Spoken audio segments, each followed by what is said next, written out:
Hello guys, welcome back to our channel नए उड़ान में हशमत सैयद। उम्मीद करता हूँ आप लोग अच्छे होंगे। जामिया मिलिया इस्लामिया 24-25 सेशन के लिए एंट्रेंस एग्ज़ाम की तैयारी में आप लोग जुट गए होंगे।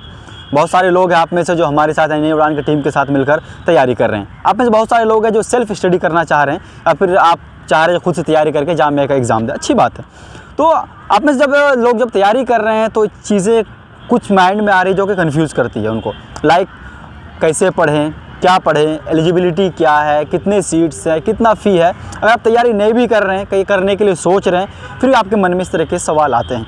तो हम एक एक करके जामिया के जितने भी कोर्सेज़ हैं हम कोशिश करेंगे सारे कोर्स का एक डिस्क्रिप्शन लेकर आएँ आपके सामने, ताकि आपको अगर आप खुद से तैयारी कर रहे हैं तो आपको ईज़िली चीज़ें समझ में आए और पता चल जाए सारी चीज़ें। चलिए आइए पहली वीडियो हम शुरू करते हैं Jamia Millia Islamia BA political science और BA प्रोग्राम से।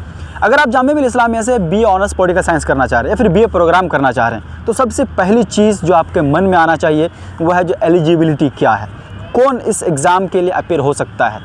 तो सबसे पहले हम आपको बता दें, अगर आप BA करना चाह रहे हैं तो एक कॉमन सी चीज़ है, आपका +2 क्लियर होनी चाहिए, राइट। अब +2 जब क्लियर करेंगे, स्पेशली हम पॉलिटिकल साइंस की जब हम बात करेंगे तो +2 जब करेंगे तो स्ट्रीम की अगर बात करें तो आप साइंस से आ रहे हो, आप कॉमर्स से आ रहे हो, आप आर्ट्स से आ रहे हो, कोई मैटर नहीं कर रहा, आप किसी भी स्ट्रीम से आओ, राइट। लेकिन उसका जो परसेंटेज है, आपका +2 में जो परसेंटेज होगा वो एटलीस्ट 50% हो। 50 से कम अगर आपका है तो वहाँ पे आप एलिजिबल नहीं होंगे जामिया के लिए, राइट। तो पहली चीज़ क्या है, 50% आपका होने चाहिए मार्क्स 5 सब्जेक्ट्स में, जो आपका +2 में 5 सब्जेक्ट होगा। और स्ट्रीम आपका मैटर नहीं करता है, किसी भी स्ट्रीम से आइए। दूसरी चीज़ आता है मीडियम, यानी लैंग्वेज मीडियम की बात कर रहा हूँ, क्योंकि आप में से बहुत सारे लोग हैं जिसका इंग्लिश मीडियम होता है, बहुत सारे लोग हैं जो हिंदी मीडियम से आते हैं। और आपको बता दें जामिया मिलिया का जो एग्ज़ाम होता है वो ओनली इंग्लिश मीडियम है, राइट। तो यहाँ आपका हिंदी मीडियम का कोई बाउंडेशन नहीं है, आप हिंदी बोर्ड से आ रहे हो कोई दिक्कत नहीं है। लेकिन हाँ, पेपर जो आपका होगा वो इंग्लिश में होगा, इसलिए आपको इतनी इंग्लिश आनी चाहिए कि आप जो क्वेश्चन सॉल्व करोगे, क्वेश्चन में क्या लिखा हुआ है वो पढ़ सको। क्योंकि आप क्वेश्चन को पढ़ नहीं पाओगे तो आप डेफिनेटली, मतलब जाहिर सी बात है कि आप उसका आंसर कर ही नहीं सकते, राइट, क्योंकि MCQ होता है। चलिए अगला स्टेप अब आते हैं हम। अगला स्टेप क्या है, कितने नंबर का पेपर होता है। आपको बता दें 100 मार्क्स का पेपर होता है और 100 मार्क्स को पेपर सॉल्व करने के लिए 1.5 घंटे का टाइम मिलेगा आपको, राइट। और ये 100 मार्क्स का जो क्वेश्चन होगा पूरा का पूरा A to Z MCQ में होगा, राइट। चलिए अब 100 मार्क्स का जो MCQ होगा वो MCQ कितने सेक्शन में होगा, सिलेबस के एस्पेक्ट से अगर अब देखें हम तो क्या क्या सिलेबस होता है। चलिए अब सिलेबस को थोड़ा सा हम देख लेते हैं। जामिया का ऑफिशियल वेबसाइट में अगर जाएंगे आप तो आपको उसमें क्या मिलेगा, इंग्लिश मिलेगा, आपको रीजनिंग मिलेगा, आपको जनरल अवेयरनेस और सोशल अवेयरनेस मिलेगा। लेकिन अगर हम इसी पे अटक के रह जाए तो क्या हमें समझ में आ रहा है जो जनरल अवेयरनेस में क्या करना है, सोशल अवेयरनेस में क्या करना है, इंग्लिश में क्या करना है, रीजनिंग में क्या करना है। चलिए थोड़ा सा हम आपको डिस्क्रिप्शन देते हैं, राइट, जो आपको क्या क्या देखना है। सबसे पहले हम रीजनिंग को लेते हैं। रीजनिंग, जामिया का रीजनिंग स्पेशली BA लेवल पे बहुत ज़्यादा टफ नहीं पूछता है ना। तो अगर बेसिक कॉन्सेप्ट आपको पता है रीजनिंग का तो आप क्लियर कर सकते हैं। उसमें क्या आएगा, आपका नंबर सीरीज़ आ सकता है, नंबर सिस्टम होगा, आपका कोडिंग डिकोडिंग आ सकता है, आपका ब्लड रिलेशन आ सकता है, कैलेंडर बहुत कम चांस है शायद आ जाए, ठीक है। तो मोस्टली ये सारे चीज़ होते हैं रीजनिंग सेक्शन में। इसमें आप किसी तरह सॉल्व कर लो, आप जिस तरह आप कर सकते हो। यूट्यूब में बहुत सारे वीडियोस मिल जाएंगे आप, या फिर बुक्स भी आते हैं रीजनिंग के लिए, तो ये सब कर सकते हो। जो अगला सेक्शन आएगा आपका वो इंग्लिश का आएगा, राइट। तो इंग्लिश में क्या आ सकता है, देखिए इंग्लिश में चूँकि MCQ का है तो इंग्लिश में बहुत ज़्यादा डीप नहीं पूछेंगे। अगर आपका रिटन होता तो हो सकता है अनसीन पैसेज भी दे सकता था, लेकिन जामिया का अगर प्रीवियस क्वेश्चन पेपर देखेंगे तो अनसीन पैसेज उसमें नहीं होता है। उसमें आपका क्या होगा, आपका सिनोनिम्स एंटोनिम्स हो सकते हैं, आपका सेंटेंस करेक्शन हो सकते हैं, मोस्ट प्रोबेबली चांसेस हैं, आपका आर्टिकल हो सकता है, ठीक है, आपका प्रोनाउंस हो सकते हैं आपका, ठीक है। ये सारे आपका इंग्लिश के सेक्शन में पूछे जा सकते हैं। इससे थोड़ा बहुत हटके भी हो सकता है, नहीं भी हटके हो सकता है। तो मैं एक आपको ओवरव्यू दे रहा हूँ, राइट। उसके बाद जो अगला सेक्शन आएगा आपका GS यानी जनरल स्टडीज़, ठीक। तो इसमें आप प्रेफर करें जनरल नॉलेज को, यानी GK को, राइट। GK से रिलेटेड कुछ भी हो सकता है, वर्ल्ड का फर्स्ट, वर्ल्ड का लास्ट, ये फर्स्ट वो last, first country last country, first book last book, first movie last movie, या फिर उसी तरीके से आपका पॉलिटिकल कॉन्सेप्ट के बारे में पूछा जा सकता है, पॉलिटिकल जो थ्योरिस्ट हैं उसके बारे में पूछा जा सकता है, ठीक है। ये सारी चीज़ें आपका GK फॉर्म में हो सकता है। उसके बाद जो आपका होगा अगला वो सोशल अवेयरनेस।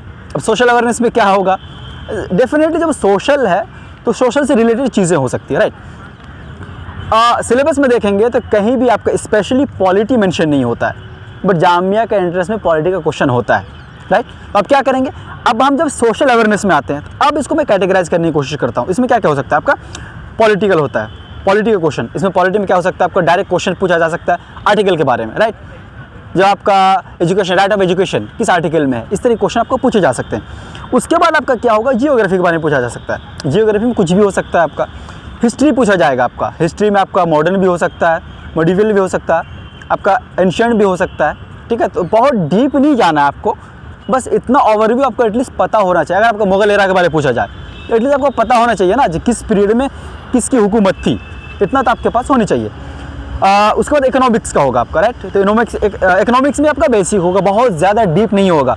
आप माइक्रो इकोनॉमिक्स देख सकते हैं, मेन कॉन्सेप्ट क्या आप देख सकते हैं, राइट। इतना इनफ होगा। इकोनॉमिक्स हो गया। इकोनॉमिक्स के बाद अगला सेक्शन आएगा आपका, वो करंट अफेयर्स का सेक्शन आएगा, चूँकि करंट अफेयर्स इंपॉर्टेंट है जामिया के लिए स्पेशली, और ये कोई एरिया जो है ना इसका फिक्स नहीं होता है, ठीक। अब करंट अफेयर्स एटलीस्ट 6 मंथ्स का तो आपको देखने ही है, राइट। इसमें आपको क्या क्या देखना है, अब इन 6 महीने में 1 साल के अंदर क्या कोई स्कीम लॉन्च किया गया वो आपको देखना है। पॉलिटी से रिलेटेड क्या कोई है करंट अफेयर, आपको वो देखने हैं।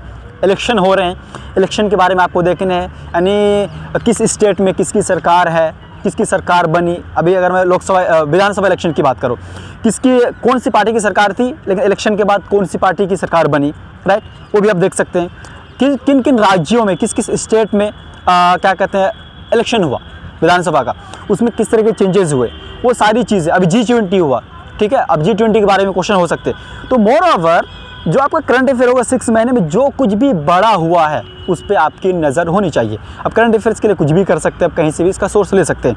हाँ, वही आपको बता दें, अगर आप स्पेशली करंट अफेयर्स की तैयारी करना चाहते हैं तो नई उड़ान की टीम के साथ आप जुड़ सकते हैं, क्योंकि हमारा एक स्पेशल बैच अभी लॉन्च होने वाला है ओनली फॉर करंट अफेयर्स के लिए, राइट, जिसमें हमारा मेन फोकस होता है क्या क्या पूछे जाएंगे उस तरह के करंट अफेयर्स पे। तो आप हमारे साथ जुड़ सकते हैं। उसके इन्फॉर्मेशन के लिए डिस्क्रिप्शन बॉक्स में कॉन्टैक्ट नंबर, वहाँ से आप जुड़ सकते हैं। लास्ट में सारी चीज़ें हो गई, आपका एंट्रेंस एग्ज़ाम निकल गया।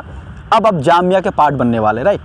अब आता है फ़ी कितना लगेगा। आपको बता दें जामिया सबसे अफोर्डेबल है, सबसे ज़्यादा अफोर्डेबल है। हर साल की अगर हम बात करें तो सिर्फ आपको 7200 रुपये पे करने होते हैं, चाहे पॉलिटिकल साइंस के लिए हो या फिर BA प्रोग्राम के लिए हो, राइट। कितने 7200 रुपये फर्स्ट ईयर के लिए, बाकी सेकेंड ईयर में उससे कम ही होते हैं, उससे ज़्यादा होते नहीं हैं। तो आई होप अगर आप जामिया BA पॉलिटिकल साइंस या फिर BA प्रोग्राम की तैयारी करना चाह रहे हैं तो सारे कन्फ्यूज़न क्लियर हो गया। उसके अलावा भी कुछ और जानकारी चाहिए, ऐसा लगा ये पार्ट भी कवर होनी चाहिए जो हमने कवर नहीं किया है, तो डिस्क्रिप्शन बॉक्स में कॉन्टैक्ट नंबर है, वहाँ से आप हमसे पूछ सकते हैं, या फिर कॉमेंट सेक्शन हमेशा आपके लिए खुला रहता है, वहाँ से जाकर आप हमसे पूछ सकते हैं। आज की इस वीडियो में इतना ही। नेक्स्ट इन्फॉर्मेशन के साथ, अगले कोर्स की इन्फॉर्मेशन के साथ हम मिलेंगे दूसरे वीडियो में। Thank you so much.